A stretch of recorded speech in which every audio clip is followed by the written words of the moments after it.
যে শাড়িটা তোমার জন্য নিয়ে এলাম সেটা পরে এলে না কেন? এমনি আমি এত করে বললাম, তবু এত জেদে মেয়ে না।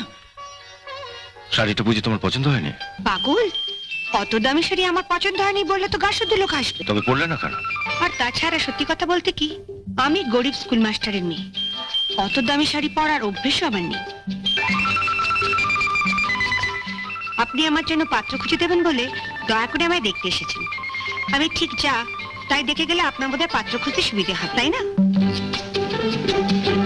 কবে আপনি আমাকে দেখবার জন্য পাত্রকে নিয়ে আসবেন সেটা নিশ্চয়ই আগে থেকে বাবাকে জানাবেন। আমি আপনাকে কথা দিচ্ছি, তার আগে আমি এই শাড়ি পরাটা অভ্যেস করে ফেলবো। আর পাত্র এলে আমি এই শাড়িটা পরে দাঁড়িয়ে বলবো শাড়িটা আপনি আমায় দিয়েছেন। তাহলে তো আর আপনার আফসোস করার কিছু নেই, ঠিক না? বাহ, খুব সুন্দর কথা বলো তো তুমি। সুন্দর অসুন্দর জানি না, যা মনে আসে তাই বলি। যেমন আপনাকেও আমি বলে রাখি, যেদিন